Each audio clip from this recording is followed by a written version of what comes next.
Assalamualaikum warahmatullahi wabarakatuh. Saya Vita Hanifa Nabila dari Prodi Pendidikan Bahasa Arab Fakultas Agama Islam dengan NIM 20930568081 yang akan mempresentasikan hasil ringkasan studi kitab hadis karya Profesor Dr. Haji Zainul Arifin guna untuk memenuhi tugas studi hadis.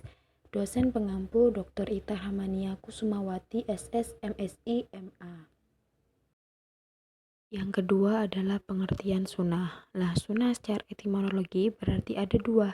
Yang pertama adalah asiratu wa tariqatu al-mu'tadu hasanatun kanat au qabihah, yakni jalan dan kebiasaan yang baik atau yang jelek.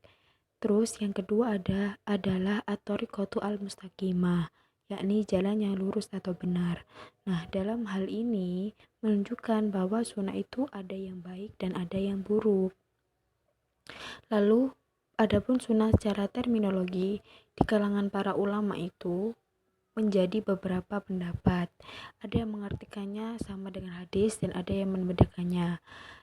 Pengertian sunnah menurut ulama hadis sendiri itu segala sesuatu bersumber dari Nabi SAW, baik berupa perkataan, perbuatan, takrir, tabiat, budi pekerti atau perjalanan hidupnya, baik sebelum diangkat menjadi rasul atau sudahnya. Dan menurut dengan ahli hadis itu berbeda lagi, mereka mendefinisikan sunnah itu segala sesuatu yang bersumber dari Nabi SAW selain Al-Quran Al-Karim, baik berupa perkataan, perbuatan maupun takdirnya yang pantas untuk dijadikan dalil bagi penetapan hukum syara. Nabi sendiri pada waktu perwahyuan Al-Quran pada masa Nabi itu menegaskan ayat-ayat, menerangkan makna yang dikandungnya, menjelaskan hukum-hukumnya, dan memperhatikannya dalam kehidupan sehari-hari.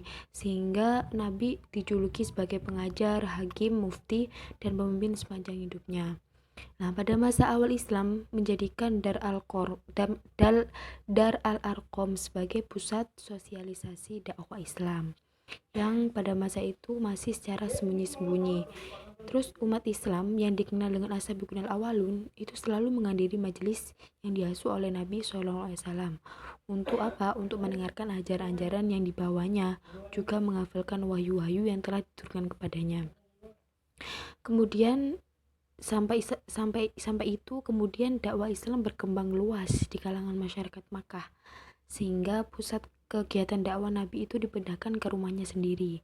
Di sanalah baru Nabi mengembangkan dakwahnya secara lebih intens dan menyampaikan ajaran-ajaran Al-Quran dan hadis. Terus pada perkembangan berikutnya, Nabi menjadikan masjid merupakan tempat yang dianggap tempat untuk mengembangkan ajaran Al-Quran, yang kemudian dikenal sebagai salah satu sarana belajar, juga untuk menyelesaikan masalah-masalah keagamaan maupun umum. Langsung saja pada bab penulisan hadis pada masa Khulafaur Rasyidin. Pada masa Khulafaur Rasyidin ini Al-Quran itu hadis itu belum mendapatkan penanganan khusus layaknya seperti Al-Quran. Di antara mereka yang tidak menyukai penulisan hadis, tapi ada pula yang memperbolehkannya. Bahkan ada yang menunjukkan bahwa sebagian melarang penulisan, pada akhirnya memperbolehkannya. Dan ini terjadi ketika alasan-alasan pelarangan telah hilang. Apa sih larangan-larangan untuk menulis hadis? Dikarenakan adanya kekhawatiran bahwa Al-Quran akan bercampur pada yang lain atau bahkan kaum muslimin akan mengabaikannya. Jadi pada waktu Khulafaur Rasyidin itu yang diprioritaskan adalah penulisan Al-Quran. Penulisan hadis itu ada yang melarang, ada yang membolehkannya, tetapi kelarangan itu disebabkan karena umat Islam itu atau sahabat-sahabatnya itu khawatir bahwa Al-Quran kalamullah itu tercampur dengan yang lain. Terus ketiga, hadis pada masa sahabat kecil dan tabi'in besar. Masa perkembangan meluasnya riwayatan hadis pada masa tabi'in ini sesudah masa Khulafaur Rasyidin timbul upaya yang lebih serius untuk mencari dan menghafal hadis serta menyebarkan ke masyarakat luas dengan mengadakan perlawatan untuk mencari hadis. Pada masa sahabat kecil dan sahabat besar itu mulai diberikan secara penuh. Tadi kan waktu Khulafaur Rasyidin masih memprioritaskan Al-Quran dan disebutkan secara luas dengan tidak ketika diperlukan, namun juga sebagai pelajaran, sehingga keberadaan sahabat di suatu kota sangat menarik para tabi'in untuk menghimpun hadis. Kota-kota yang dikenal sebagai pusat hadis adalah Madinah, Mesir, Maghribi, Andalusia, Yaman, Jurjan, dan Khurasan. Yang B. Penulisan hadis. Pada masa tabi'in itu terdapat penulisan hadis dan mengenal segala sesuatu dari para sahabat dan mereka juga membawa sebagian besar hadis Rasul dan para sahabat. Mereka juga mengetahui kapan sahabat melarang penulisan hadis dan kapan sahabat memperbolehkannya. Juga benar-benar mengambil teladan dari para sahabat yang merupakan generasi pertama yang membawa Al-Quran dan hadis. C. Munculnya pemalsuan hadis. Nah, nanti munculnya pemalsuan hadis itu muncul beberapa hadis-hadis palsu terjadi setelah wafatnya Ali bin Abi Thalib.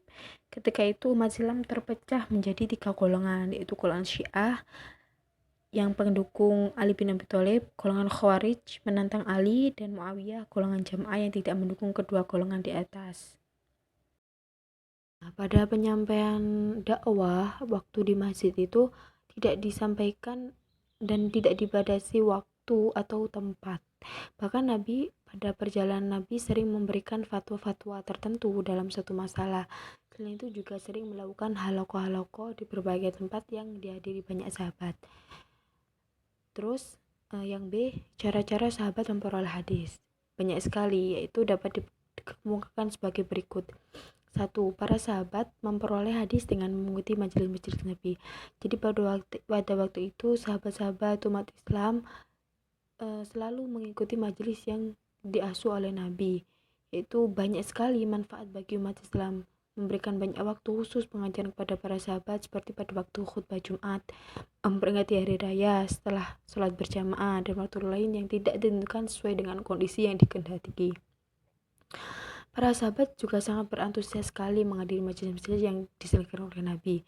Juga senantiasa mempelajari dan mengaji ulang apa yang telah mereka dengar dari Nabi. Jadi mereka setelah mendengarkan Nabi berceramah, Nabi berdakwah, dia langsung mengulang-ulang pelajaran atau takror, mengadakan musyawarah sesama sahabat. Yang kedua, para sahabat memperoleh hadis dengan cara menyaksikan peristiwa-peristiwa yang terjadi pada masa Nabi. Nah, Nabi itu dalam hal ini Nabi juga menjelaskan hukum-hukumnya yang kemudian disebarkan di kalangan masyarakat melalui orang-orang yang telah menyaksikan dan juga mendengar, karena banyaknya orang yang telah menyaksikan. Terkadang juga ada yang menyaksikan hanya sedikit, hingga Nabi itu merasa untuk mengirim orang-orang untuk menyebarkan di kalangan masyarakat. Yang ketiga, para sahabat memperoleh hadis dengan menyaksikan peristiwa yang terjadi pada umat Islam. Ketika umat Islam ini menanyakan hukum kepada Nabi, lantas Nabi memberikan fatwa dan jawaban. Lah, itu berupa hadis. Itu kadang Nabi memberikan sebuah jawaban itu berupa hadis terus kepada mereka dan menjelaskan hukum-hukumnya yang berkenaan dengan apa yang mereka tanyakan, baik berkenaan dengan masalah pribadi maupun masalah berkenaan dengan orang lain. Yang keempat adalah para sahabat memperoleh hadis dengan cara menyaksikan segala sikap dan tingkah laku Nabi. Nah, dalam hal ini banyak sekali berkaitan dengan masalah-masalah ibadah dan muamalah, seperti sholat Nabi, bagaimana Nabi hajinya, terus bagaimana sikap Nabi terhadap sesama umat Islam maupun lainnya dalam kehidupan sehari-hari. Nah, langsung saja bab 1, yaitu menerangkan hadis, pengertian hadis. Hadis secara etimologi adalah al-jadid, yaitu berarti sesuatu yang baru. Terus, cara terminologis, menurut beberapa ulama hadis itu ada yang mendefinisikan menjadi 3 definisi. Kesamaan ketiga definisi hadis di atas terletak pada segala sesuatu yang disandarkan kepada Nabi Muhammad SAW. Sedangkan yang berbeda dari ketiga di atas tadi itu pada penyebutan terakhir. Nah, penyebutan terakhir apa saja? Yaitu hal ikhwal atau sifat Rasul sebagai hadis. Ada juga yang menyebutkan takrir Rasul secara eksplisit sebagai bagian dari bentuk hadis, dan juga ada yang memasukkan secara implisit ke dalam akwal atau af'alnya. Langsung saja, yang ketiga adalah pengertian khobar dan athar. Lah, khobar menurut bahasa itu segala sesuatu yang disampaikan oleh seseorang kepada orang lain. Terus Al-Suyuti mendefinisikan lain hadis secara luas, yaitu memandang bahwa istilah hadis sama artinya dengan khobar. Keduanya dapat dipakai untuk suatu yang marfu, mauquf, dan maqtu. Lah, hadis marfu sendiri itu definisinya itu adalah hadis yang langsung bersambung sanadnya kepada Nabi. Kalau mauquf itu sanadnya hanya sambung pada sahabat Nabi. Kalau maqtu itu sanadnya hanya bersambung pada tabi'in atau setelah sahabat. Nah, asar ini menurut pendekatan bahasa sama juga seperti artinya khobar, hadis, dan sunnah. Sedangkan athar menurut istilah jumhur, jumhur itu mendefinisikan atau mengatakan jumhur al-hadis ya, yaitu sesuatu yang disandarkan kepada Nabi, sahabat, dan tabi'in. Sedangkan menurut ulama Khurasan bahwa athar itu yang mauquf dan khobar yang marfu. Jadi saya sudah jelaskan marfu apa, mauquf juga apa ya. Langsung perkembangan hadis. Perkembangan hadis pada masa Nabi. Nah, pada masa Nabi itu hadis berkembang dengan seiring berjalannya waktu, seiring dengan perwahyuan Al-Quran dalam pembentukan hukum Islam dan dasar-dasarnya. Lanjut, yang selanjutnya itu hadis pada masa Khulafair Rasyidin. Pertama, pemeliharaan hadis pada masa Khulafair Rasyidin. Tadi kan perkembangannya ya, sekarang pemeliharaannya. Nah, periwayatan hadis pada masa awal Khulafair Rasyidin sangat terbatas sekali. Hadis-hadis itu disampaikan kepada yang memerlukan saja dan belum bersifat pelajaran.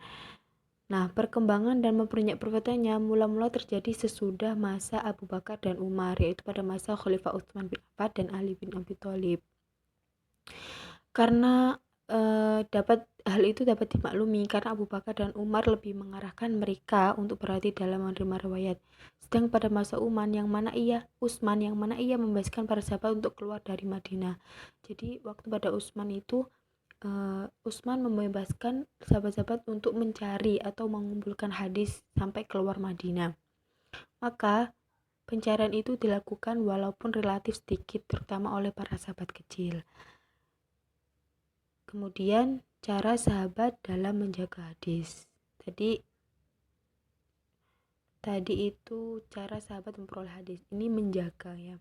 Yang pertama itu hati-hati sahabat dalam meriwayatkan hadis. Jadi sangat hati-hati sahabat untuk meriwayatkan hadis. Seperti cara Abu Bakar dan Umar ketika menjelaskan ketentuan hukum. Nah, Abu Bakar akan selalu mengacu pada Al-Quran. Jadi pegangan pertama Abu Bakar menuju pada Al-Quran. Ketika diajukan padanya suatu hukum, apabila Abu Bakar tidak menemukan keputusannya dalam Al-Quran, maka ia menemukan keputusan itu. Ditemukan ya, apabila ditemukan.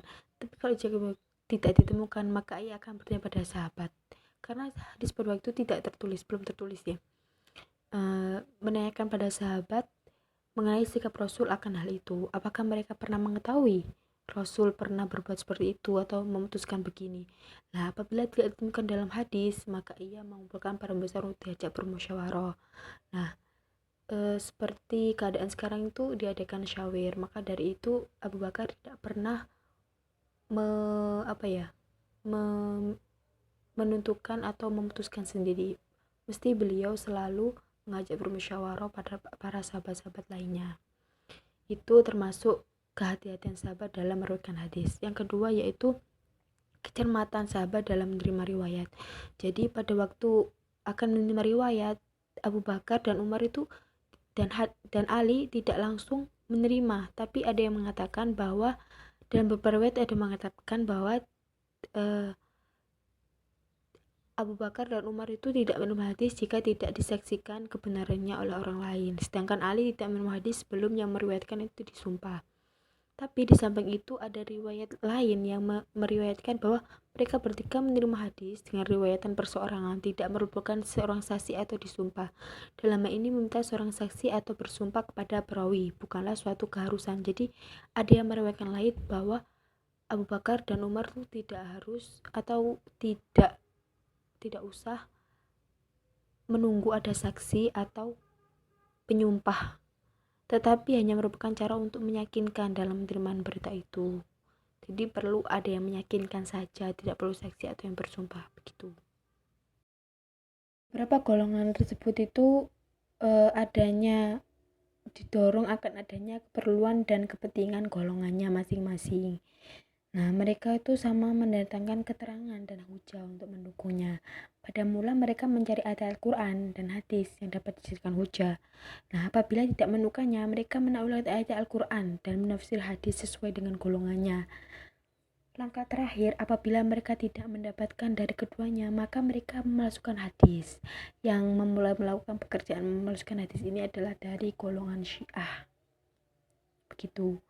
Setelah melewati 3 periode ini, hadis memasuki periode keempat, yaitu hadis mulai dikumpulkan dan dibukukan. Tadi kan penulisan hadis, sekarang kodifikasi penulisan hadis. Pada masa tabi'in, wilayah Islam bertambah luas, meliputi Jazirah Arab, Sina, Palestina, Yordan, Lebanon, Irak, Persia, dan Mesir. Nah, penyebaran daerah tersebut diikuti dengan penyebaran ulama untuk menyampaikan ajaran Islam di daerah-daerah termasuk ulama hadis. Juga disesuaikan dengan kekuatan hafalan-hafalan masing-masing ulama itu sendiri, sehingga tidak merata hadis yang dimiliki ulama hadis. Maka kondisi tersebut sebagai alasan kodifikasi hadis. Nah, kodifikasi hadis secara resmi. Pada waktu itu ide untuk menghimpun hadis Nabi dalam suatu kitab pernah direncanakan oleh Khalifah Umar bin Khattab.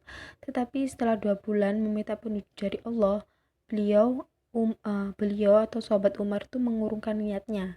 Dalam hal ini, dia sama sekali tidak bermaksud menempatkan pelarangan penulisan hadis, melainkan khawatir akan terganggu konsentrasi dan perhatian umat Islam terhadap Al-Quran.